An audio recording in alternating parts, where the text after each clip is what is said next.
오직 하나님의 말씀만이 영적인 지도요, 우리의 삶의 모든 것이 되는 주님의 축복의 말씀인 것입니다.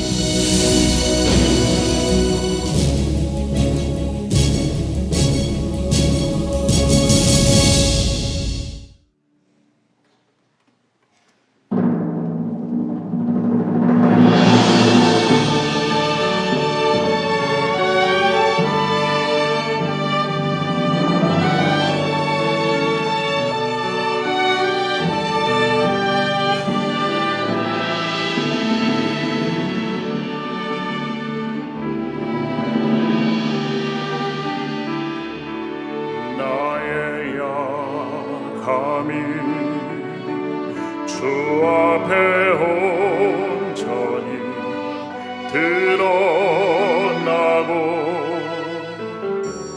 나의 약함을 주 앞에 겸손히 아뢰되 주의 능력으로 강하게 되리 그 약한 가지도 빛나게 되리 주의 능력으로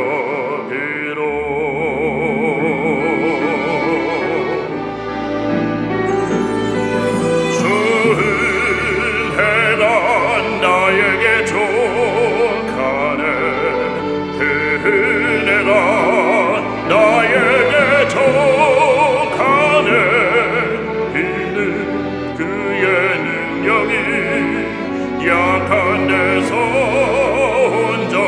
온전하여 짐이라 저 은혜가 나에게 족하네 은혜가 나에게 족하네 나를 강하게 하시는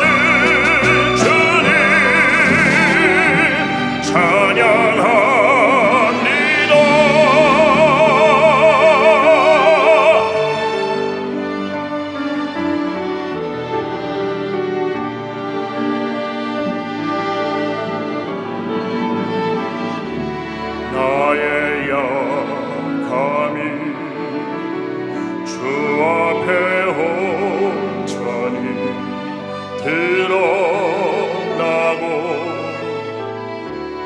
나의 약함을 주 앞에 겸손히 아뢰되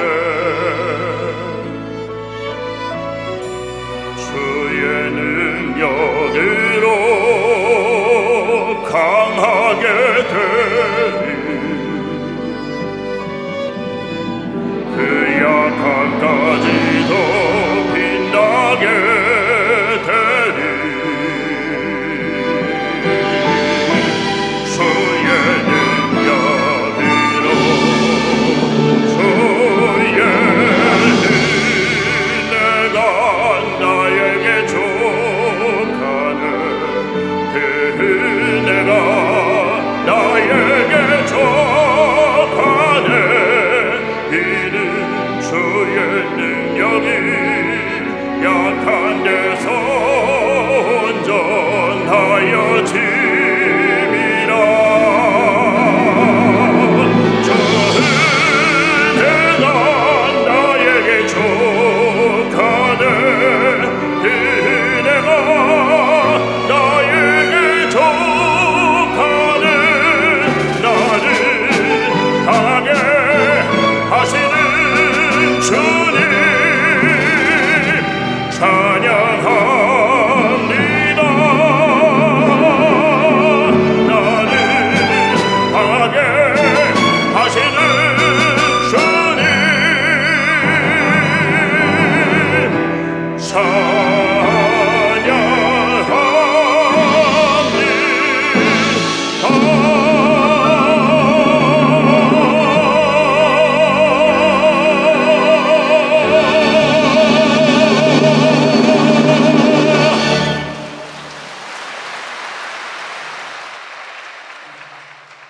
할렐루야. 주님을 찬양합니다. 믿음으로 고백합니다. 오늘은 참으로 좋은 날입니다. 우리 모두에게 좋은 일이 일어납니다. 오늘은 사무엘하 12장 말씀을 가지고 하나님의 책망과 다윗의 회개란 제목으로 말씀을 나눕니다. 12장 1절로 6절을 보면 비유로 다윗의 범죄를 지적한 나단 선지자의 이야기가 나옵니다. 먼저 12장 1절로 6절까지를 다 같이 함께 보겠습니다. 야훼께서 나단을 다윗에게 보내시니 그가 다윗에게 가서 그에게 이르되 한 성읍에 두 사람이 있는데 한 사람은 부하고 한 사람은 가난하니 그 부한 사람은 양과 소가 심이 많으나 가난한 사람은 아무것도 없고 자기가 사서 기르는 작은 암양 새끼 한 마리뿐이라. 그 암양 새끼는 그와 그의 자식과 함께 자라며 그가 먹는 것을 먹으며 그의 잔으로 마시며 그의 품에 누움으로 그에게는 딸처럼 되었거늘 어떤 행인이 그 부자에게 오매 부자가 자기에게 온 행인을 위하여 자기의 양과 소를 아껴 잡지 아니하고 가난한 사람의 양 새끼를 빼앗아다가 자기에게 온 사람을 위하여 잡았나이다 하니.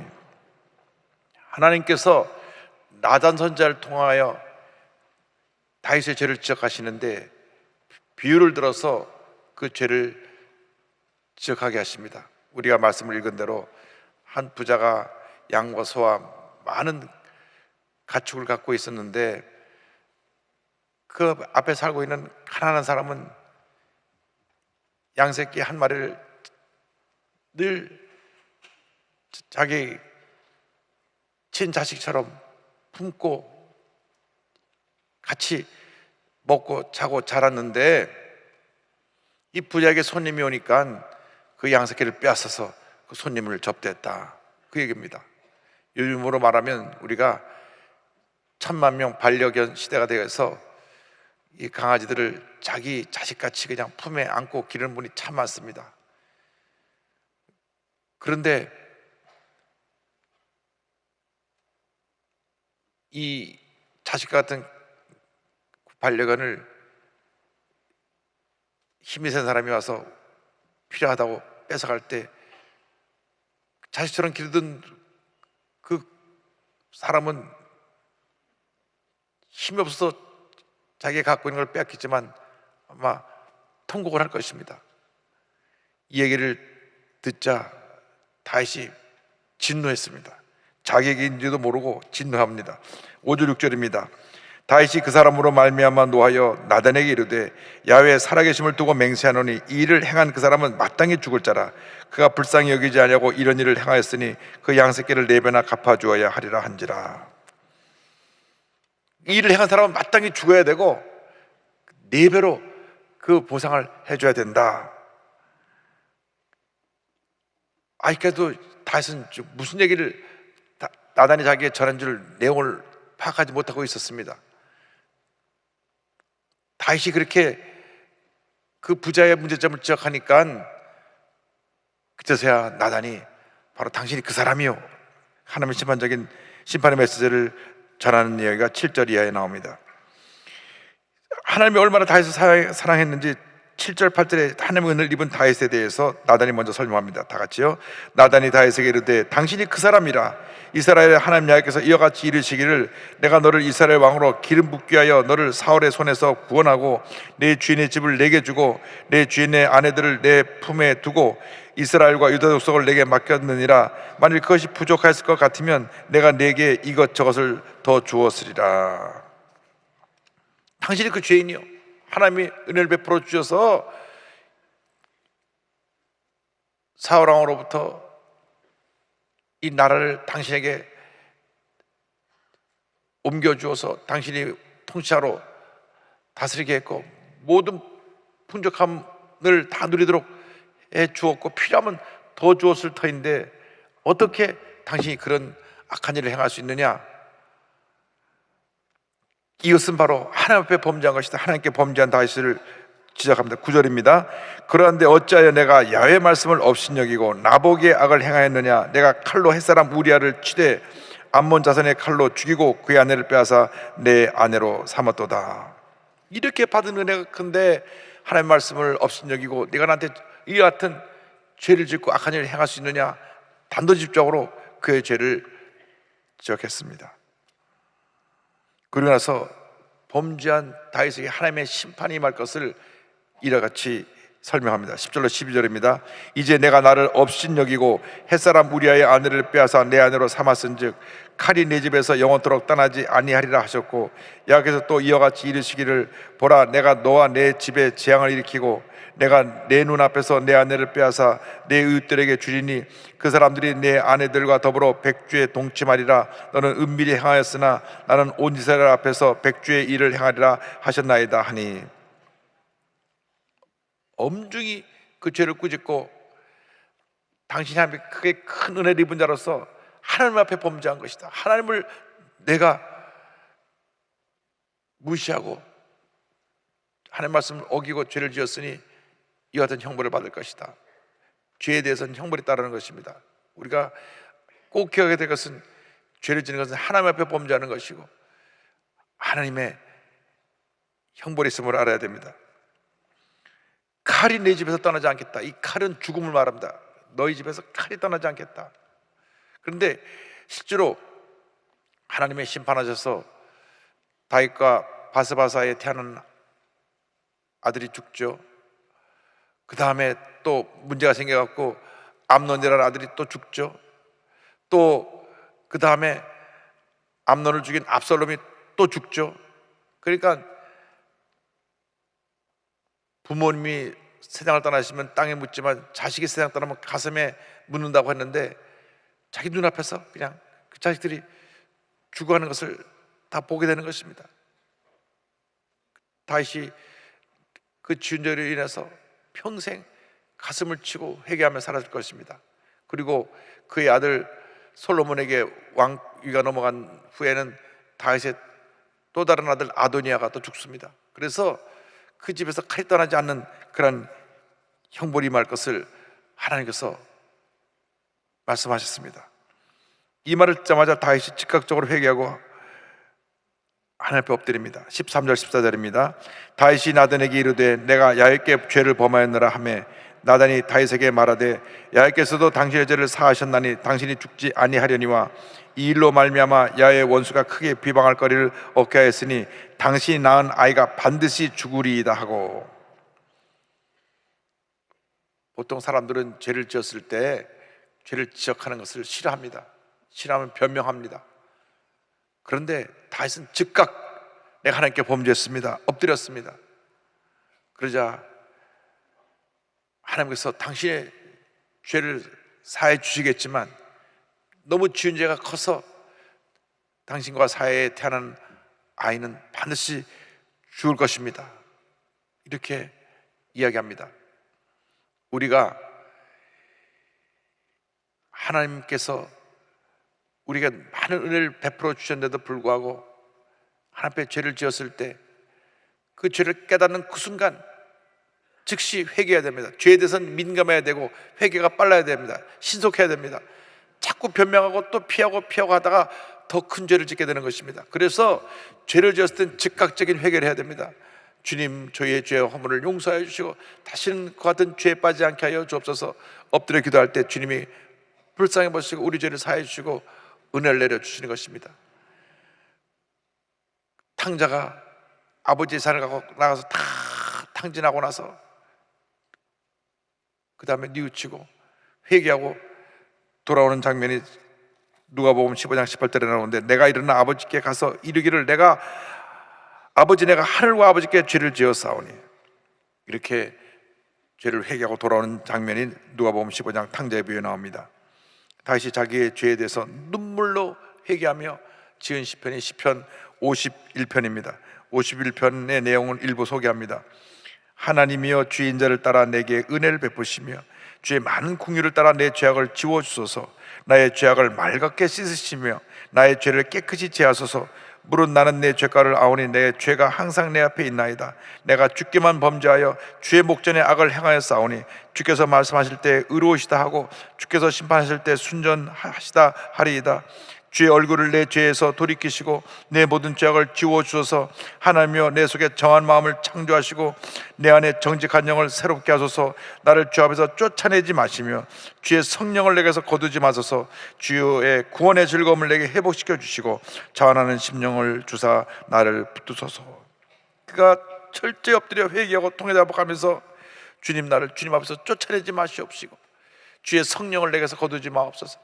여러분, 예수 믿을 때 성령이 우리 가운데 거하시는데 성령이 떠나가면 여러분은 그냥 쇳덩어리 인간으로 전락해버리고 맙니다. 성령의 음성에 민감해야 됩니다. 그래서 우리가 생각도 말도 행동도 하나님 앞에서 늘 하나님이 인정하시는 삶을 살기 위해서 애를 써야 되는 것입니다. 그렇다고 해서 늘 죄의식에 두려워 떨라는 얘기가 아니고 늘 하나님 앞에 바로 서기를 위해서 노력하고 성령 충만 받아서 기쁨과 감사와 찬양이 넘쳐나는 삶을 살게 될 때 하나님의 복이 임하게 될 것입니다. 하나님의 징계와 회복에 대해서 15절 이하에 나옵니다. 아이를 치신 하나님. 15절입니다. 나단이 자기 집으로 돌아가니라. 우리아의 아내가 다윗에게 낳은 아이를 야훼께서 치심에 심히 앓는지라. 하나님이 벌을 내셔서 즉각적으로 그가 회개했지만 너희 그 지은 죄의 죄값을 치러야 된다. 왜? 너무나 다윗을 사랑하고 너무나 다윗에게 많은 은혜를 베풀었는데 이와 같이 하나님을 배반했으니 하나님 뜻을 거역했으니 내가 낳은 아이가 죽을 것이다. 그래서 아이를 치심에 아이가 심히 알아 사경을 헤매게 되었습니다. 여기 보면 이 아이 아직 이름도 정하지 않은 상태에서 그냥 아이가 태어난 지 얼마 안 돼서 이렇게 중병에 걸립니다. 그때 다윗이 그 아이를 위해서 금식하며 철야하며 기도합니다. 16절 17절입니다. 다윗이 그 아이를 위하여 하나님께 간구하되 다윗이 금식하고 안에 들어가서 밤새도록 땅에 엎드렸으니 그 집의 늙은 자들이 그 곁에 서서 다윗을 땅에서 일으키려 하되 왕이 듣지 아니하고 그들과 더불어 먹지도 아니하더라. 그냥 엎드려서 금식하면서 그냥 기도하니까 옆에 시종 두는 사람들이 왕이시여 들어가서 쉬셔야 됩니다. 왕의 옥체를 보존하셔야 됩니다. 너희들 물러가 있어라. 내가 하나님 앞에 기도한다. 그래서 금식하며 철회하며 눈물의 기도를 드립니다. 그러나 그 아이는 죽습니다. 얼마나 시간 걸리냐? 일주일 동안 아이가 병과 씨름하다가 세상을 떠납니다. 18절 19절 보겠습니다. 이래 만에 그 아이가 죽으니라. 그러나 다윗의 신하들이 아이가 죽은 것을 왕에게 아뢰기를 두려워하니 이는 그들이 말하기를 아이가 살았을 때 우리가 그에게 말하여도 왕이 그 말을 듣지 아니하셨나니 어떻게 그 아이가 죽은 것을 그에게 아뢰 수 있으랴.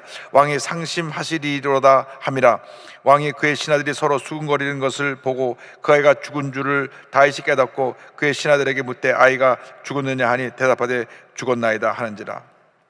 일주일 동안 다윗이 엎드려 통회자복하며 눈물로 금식하며 기도할 때 하나님께서 일주일 후에 그 아이의 목숨을 거두십니다. 그러니까 신하들이 어이구 왕이 금식하며 기도하고 있는데 아이가 죽었으니 이제는 아이가 죽었으니 왕이 더 크게 절망하고 이제는 기력을 차리지 못하겠구나 걱정을 했습니다. 어떡하지 하는데 다시 수군거리는 소리 듣고 아이가 죽었음을 알았습니다. 그리고 나서 이 다윗이 죽고 난 이후에 이제 내가 할 일은 다 했으니까 이제 다시 하나님의 영광을 살아야 됐다 일상으로 회복하는 장면이 20절로 23절에 나옵니다. 20절로 23절에 보겠습니다. 다윗이 왕의 땅에서 일어나 몸을 씻고 기름을 바르고 의복을 갈아입고 야훼 전에 들어가서 경배하고 왕궁으로 돌아와 명령하여 음식을 그 앞에 차리게 하고 먹은지라. 그의 신하들이 그에게 이르되 아이가 살았을 때에는 그를 위하여 금식하고 우시더니 죽은 후에는 일어나서 잡수시니 이 일이 어찌됨이니까 하니 이르되 아이가 살았을 때 내가 금식하고 운 것은 혹시 야훼께서 나를 불쌍히 여기사 아이를 살려주실는지 누가 알까 생각함이거니와 지금은 죽었으니 내가 어찌 금식하랴. 내가 다시 돌아오게 할 수 있느냐. 나는 그에게로 가려니와 그는 내게로 돌아오지 아니하리라 하니라. 일주일 동안 금식하며 기도하다가 아이가 죽은 것을 알고 일어나서 그다음 주님의 전에 들어가서 주님께 예배를 드립니다. 제일 중요한 것은 하나님과 관계 회복입니다. 우리가 잘못해서 문제 속에 빠졌을 때 회개하고 그 다음 하나님과의 관계를 회복해야 됩니다. 예배가 회복되고 우리 삶 가운데 주님의 은혜가 회복되어야 되는 것입니다. 그래서 이 다윗이 하나님 앞에 예배를 드리고 하나님의 긍휼과 사랑에 대해서 24절 25절입니다. 다윗이 그의 아내 바세바를 위로하고 그에게 들어가 그와 동침하였더니 그가 아들을 낳음에 그의 이름을 솔로몬이라 하니라. 여호와께서 그를 사랑하사 선지자 나단을 보내 그의 이름을 여디디야라 하시니 이는 여호와께서 사랑하셨기 때문이더라. 하나님이 이 아들을 잃고 슬퍼하는 다윗을 긍휼히 여기시고 은혜를 베풀어 주셔서 다시 아들을 낳게 해주셔서 이름을 솔로몬이라 하고, 보면 솔로몬에게 왕권이 넘어가는 것을 알 수 있습니다. 그만큼 다윗이 사랑을 받았습니다. 우리는 인간적인 생각으로 이 다윗의 후계자가 다윗의 다른 아들한테 그렇게 지정돼서 넘어가야 되는 것이 맞다고 생각하는데, 하나님의 뜻은 다시 회개하고 돌이키니까 은혜를 베풀어 주셔서 이런 아들 대신 또 다른 아들을 주시고 또 그에게 왕위를 계승하게 해주신 걸 보면 하나님의 그 사랑에 대해서는 우리가 인간적으로 뭐라고 말할 수가 없습니다. 그렇게 우리가 죄 가운데 죽었던 인생을 택하여 구원하셔서 하나님 자녀 삼아 주신 것입니다. 나 같은 죄인을 살려주시 주님에 대해서 감사하고 또 감사하고 또 감사하고 또 감사해야 될 것입니다. 예수님의 사람 인생은 감사의 일생에 되어야 합니다. 한평생 나 같은 죄인을 구원하시는 은혜를 감사합니다. 감사합니다. 내가 죄덩어리가 되어서 그저 밤낮이 죄를 짓고 죄 짓고 회개하고 죄 짓고 회개하고 그렇게 살았음에도 불구하고 사랑하셔서 정말 회개하고 바로 서 있으려고 노력할 때 풍성을 베풀어 주신 그 은혜와 사랑을 잊지 않게 하시고 늘 하나님 보시기에 하나님이 인정하실 만하고 하나님이 기뻐하시고 하나님이 원하시는 그런 삶을 살아가는 우리 모두가 되기에 힘쓰는 여러분 모두가 되기를 주님의 이름으로 축원합니다. 오늘 여기까지 말씀 공부하겠습니다. 기도하겠습니다. 사랑과 은혜와 자비가 무한하신 하나님 아버지, 우리가 죄에 대해서 민감하고 늘 죄 짓지 않게 우리 자신이 성령으로 충만하고 깨어 있어서 죄의 유혹을 물리치게 하시고 흑암의 것에 싸워 승리하게 하시고 하나님의 원에서 헌신하는 저희 모두가 되도록 주님 도와주시옵소서. 혹여 우리가 우리 육신이 연약하여 죄짓고 범죄했을 때 그 즉시 깨달은 순간 엎드려 회개하고 돌이켜 주님의 긍휼하심과 용서하심을 체험할 수 있게 해주시고 주님 앞에 바로서 남은 인생 하나님이 인정하시고 기뻐하시는 삶을 살아가는 저희 모두가 되도록 주님 도와주시옵소서. 감사하고 예수님의 이름으로 기도 올리옵나이다. 아멘.